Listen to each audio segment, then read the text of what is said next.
All right, good morning. Good morning. Happy New Year. Yeah, our first Sunday of 2026 at All Saints Church. Welcome to all here in this room, and for those who are streaming, a good morning to you as well. A couple of housekeepings before we'll begin. This is the 9 a.m. Faith Information. Today's presentation is on wholeness, which I'll kind of explain what we're going to do. It's going to be less on me presenting, but more of us interacting.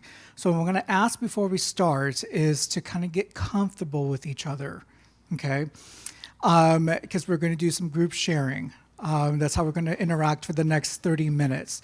So I'm going to ask that if you can, you don't need to necessarily rearrange chairs, but I would like you to get to at least have someone 2 to 3 in a pod for your share. So I think you can kind of switch bodies if you need to, but here as well, maybe towards the back, you can stay there as well. But make sure you have at least 2 or 3 people in your pod as we do our reflections together, okay? Just to make sure that that's what's going to be happening today and this morning. All right. Okay. And I'm going to probably be hopping around because I want to hear various responses as well. Okay. It can be 5 people. There are no rubrics for this one.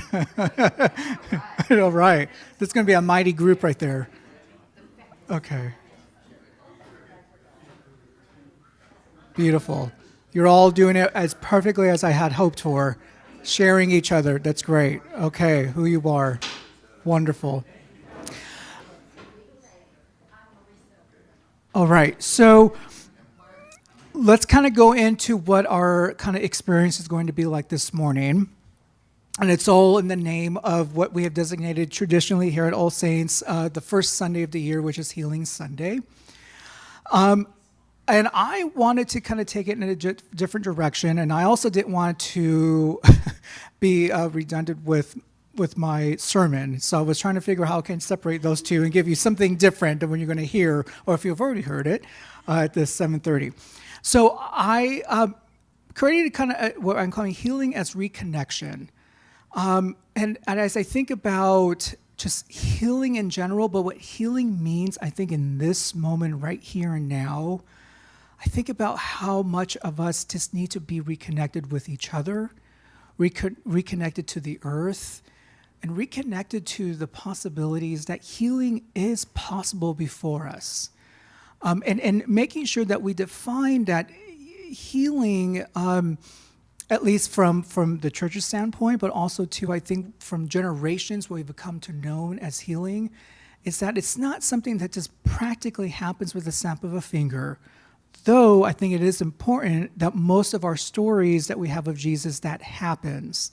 But I think it is important to understand what is taking place, particularly in those gospel narratives, when healing is happening in a snap of a finger, compared to what many of us probably have experienced, healing as a journey, right? So I see this as a spiritual healing as connection, an invitation to reflect on healing as return to ourselves, to one another, and to the holy that moves through our days. And I'm also cognizant about this particular week that is upon us. Many of you in this room endured one of the most horrific life experiences due to the fires. And so we also bring that into this space. And even if you have not at all were impacted or were nothing harmed you, we as a community were in that together. We knew the experience that we were all dealing with a year ago. So that is part of that reconnection with each other, that yes, there are those among us in this congregation who had a real life impact. And the reality is that we have all been through this experience in one form or another.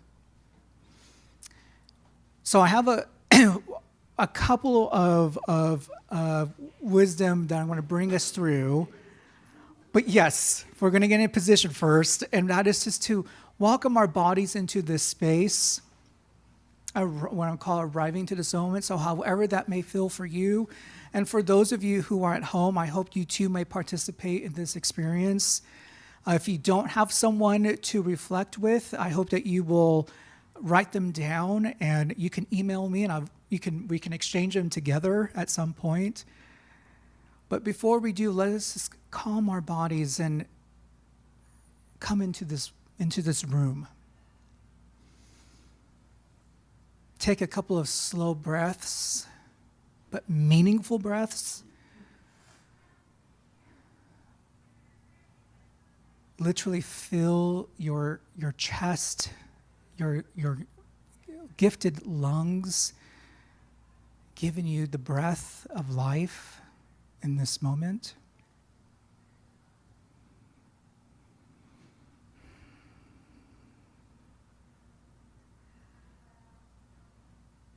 Feel your feet on the ground.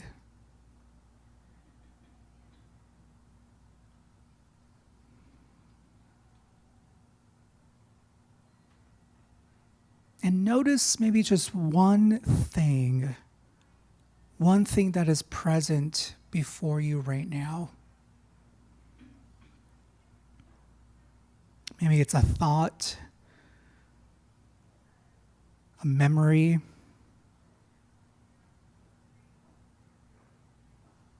maybe a dream.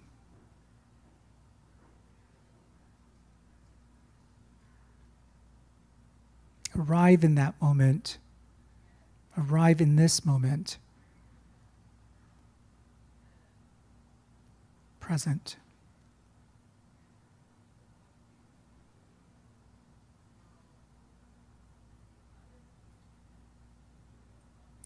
And let's just do one collective inhale and exhale. Okay. So I have a couple of sages that are going to kind of guide us through our journey and experience together. We're going to start with bell hooks, and these are kind of more of my favorites, so I'm just giving you what I reflect on when it comes to healing. So bell hooks teach us that healing begins with truth-telling. It begins with truth-telling. So what I would like for you all in your groups, and for those who just came in, welcome. And the assignment is that it's less presentation. You're actually going to be interacting with folks in the room. So if you want to find a spot, a chair, so you can kind of get into groups, please do so. I think this group is filled out. We got 5 over here, so we can extend to 2 to 3, or if you have to extend to 4, we can. So please do so. So what I would like for you to reflect is about this what bell hooks in it. When those of you who are familiar with bell hooks, this truth telling. Every time I hear it, it's just that reminder that we cannot keep our wounds secret in our hearts. We cannot cover it with an armor. There is a truth telling that has to be told. So may you reflect with each other 2 things. What truth about yourself is asking for your attention? That's important. What truth about yourself is asking for attention? What is it that you're still needing to nourish? And where do you need kindness towards yourself? And what does that look like for you? I should have prefaced that please only share to your comfort level. Do not feel you need to respond to each question if you don't feel comfortable in doing so, and you can just simply say, I'm going to pass in my response. But I do hope that you take on these questions as reflection for yourselves, and maybe throughout this week, this month, maybe journal of how you are to respond, okay? So what truth about yourself is asking for your attention in this moment? Where do you need kindness towards yourself? I'll give you maybe, let's say, 3 to 4 minutes to share together.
That's a pretty chime, isn't it? Yeah. Okay. Um, anyone feel comfortable to share your reflection? You don't have to. Sure. The truth of asking for my attention is that I have the ability to work through many traumas really well, but I never have asked for help. And even with the fire and losing everything, I didn't ask for help. You know, people just showed up. And I think it's important for me to really show that fragile side of me and ask for what I need instead of just taking what everybody gives me. Yeah. How often it is hard to speak up for your healing, but then there's also a part of us that has to always have our arms open enough to receive those who want to provide healing for us. All right. Anyone else? Please, Jane. This is on. It's Hi, everybody. I like what that woman just said, because I always describe myself as I'm a pack my own parachute kind of gal. It's like, I got this. I don't need any help. And I realized at this late stage in my life, I am allowing myself to be vulnerable. The closeness of just speaking to 3 people and showing a little bit of my inside makes me tear up, because I'm not used to being vulnerable. And I know that my goal in the next part of my life is to really let down the armor that I've used. And I've used it to protect myself. It certainly had a purpose, but it is no longer serving me. Thanks. Thank you. Thank you. Shannon, please. For me, especially with the new year, that came up is self-care, because I've noticed I've been lacking doing that for myself in recent times. So with the new year, just trying to do things for myself. I mean, just the little things like getting my nails done, just instead of letting myself go appearing, like being frumpy and that type of thing. Yeah. So. Always comes back to that self-care part, right? We say it, we preach it, and then when it comes to us, we just like, no, not for me. And it is very much for us. Okay. Let's move on to, I'm going to skip that one for now because I'm going to think a through line here. So we're going to go to the Dalai Lama now, who speaks compassion as a daily practice. What does compassion look like in your ordinary life? How does presence itself bring healing? So what does compassion look like in your ordinary life? How does presence, and however you define it, whether it's your soul, your spirit, the Holy Spirit, maybe the memory of a loved one, itself bring healing? All right, 4 minutes.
wonderful conversations taking place. I would like to share on compassion.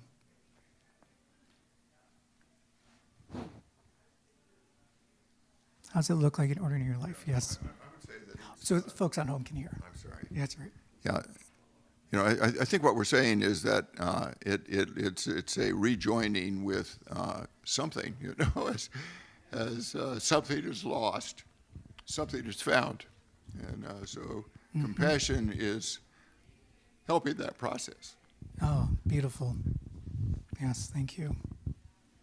Margie. I think a common thread for the three of us was compassion is truly seeing and being seen, being present, really seeking to understand the other person's circumstances. Mm-hmm. Indeed. One more? Two more. Rana. Good morning. I think compassion has allowed all of us, because of the fires and all that has happened, to exercise compassion. But if we didn't have those incidences, we share that with one another. I'm part of the group that calls people that are ill, that have put them on the prayer list. So it's a chance to show verbally your compassion for the people that are ill. And they do really appreciate that phone call. Yeah. Mm-hmm. But sometimes it's verbal, sometimes it's demonstrated, sometimes it's just felt in your heart, but it's there in all of us to be compassionate. Amen to that. Yeah, Karen. For me, being compassionate is more of a figurative thing. I am compassionate for those who are less fortunate than myself, and I give money to nonprofits that are doing good work that I'm not doing, that I believe in. But now I'm at a point in my life where I want to move and start to work for those who are less vulnerable and have an active compassion, not just a prayerful compassion.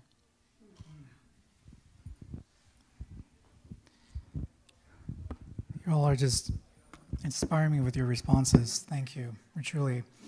Okay, let's go back to, now we'll do Brene Brown here. So Brene Brown reminds us that we are wired for connection. Where do you long to be seen or understood? What might openness make possible? What might make openness possible can be defined as to maybe what part of I think you said, Jane, part of your guard needs to be armed, needs to kind of be surrendered, or part of your being needs to be expanded. So where do you long to be seen or understood? What might openness make possible? Okay, 4 minutes.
went out. It went to a Buddhist chant. So here we are.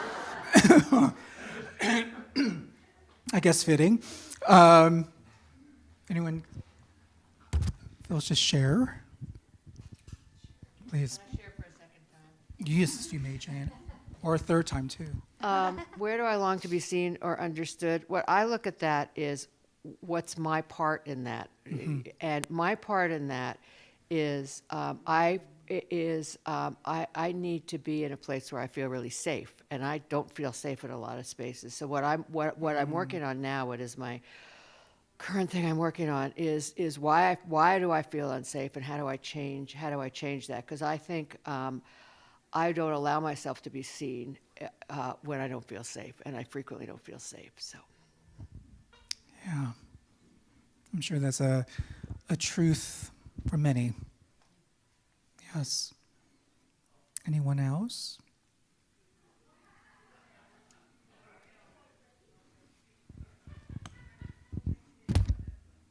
Okay.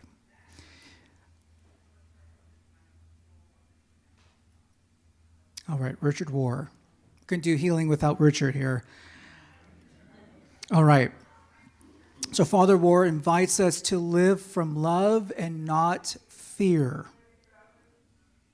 What grounds you spiritually? What grounds you as the person, the human, spiritually? Where is love inviting you to soften fear?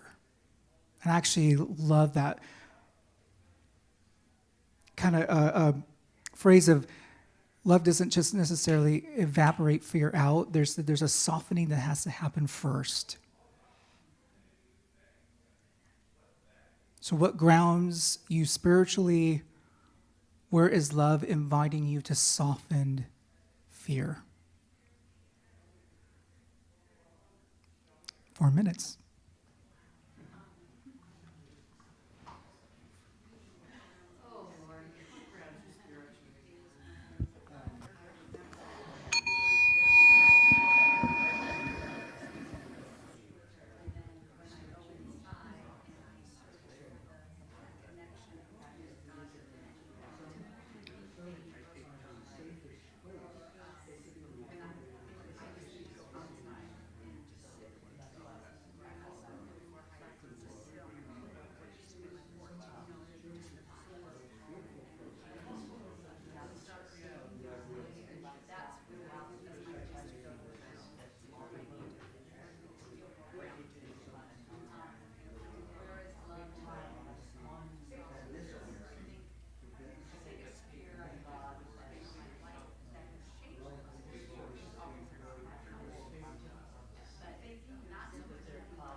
All right. Anyone feel up to sharing? Karen.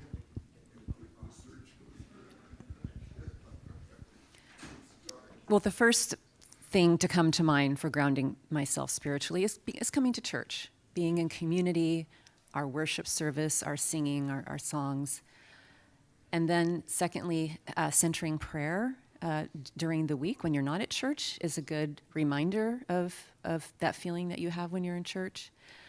And then also, we talked about in our group the centering effect of nature. Going to the beautiful parks that we have here in Pasadena and sitting under a tree and taking time to feel God's Spirit. And then fourthly, we also talked about animals, having pets, walking your dog, petting your dog. And like Jonathan Stoner said during his sermon, that dog backwards is God. Yes. Yes, it is. So it's very, very centering to have a pet. Oh. And I don't have a pet right now. Mine died in April. I'm not ready to adopt a new one, but I think I am going to volunteer for the Humane Society because I hear you can go walk a dog. And you can even check out a dog for the day, or you check it out for the night. You have a sleepover with a dog. So I think I'm going to start doing that until I get another dog. Yeah. Yeah. It just always comes back to some nature, Mother Nature is just, we try to disguise it and we cannot. It's who we are. You're going to hear a little bit of that in just a moment in my sermon, but yes, right on it. Yeah, yeah. Anyone else?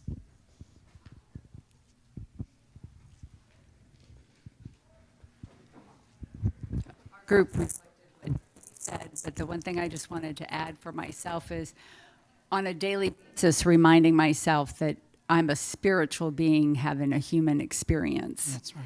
And remember that that connection between the God within and the universal God, when I need to be grounded, I can either meditate, go into nature, just being in this space and get that connection again. And that what keeps me grounded. Yes, beautiful.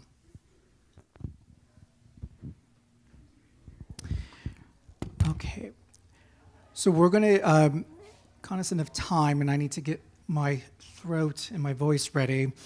So I just want you to maybe just to be a takeaway. My Angelou reminds us that we can choose how we respond. We choose how we respond. So maybe you take these two questions and you all can chat if you're going into 10 a.m. service, or just reflect throughout the week. What hope are you carrying today? May I add, maybe what hope are you carrying for yourself, for your loved ones? Maybe the so very fragile and broken world that we're living in. And I think the most important question of them all is what truth is asking to be spoken? What truth is asking to be spoken? And I pray, and my wish for you is that you may lead this new year in a bit of a truth-telling, however that needs to look like for you. But I think there's been a kind of through line through all the sharings I've heard from various groups, and I think at the essence, it's that we have a voice, we have connection with each other, whether you're introvert, extrovert, whether you have one friend, two friends, 10 friends, a small family, big family, a pet or no pet. Gosh, it leads back to connection. So take that with you as a blessing and as a inspiration in this new year. Yes. Might it be possible to share slides? Sure. I work with Keith on that one. We'll figure something out for you, okay? I'll send them over to you. Okay, thanks, Keith. Okay. So I'm going to ask us to do an exercise, if you may, and if you feel comfortable, you don't have to do this if you don't want to, but it is a closing blessing for each other. So if you can actually, I'll read the words for you, but if you actually want to look at each other and do a palm gesture of staring at each other as a form of a blessing. And may this blessing be for each other. May openness, compassion, and attentive presence create space for renewal. May we leave more grounded than we arrived. May it be so. Amen. Thank you, friends, for being here this morning. Thank you for interacting with each other. Thank you for those who watched online. May you be safe.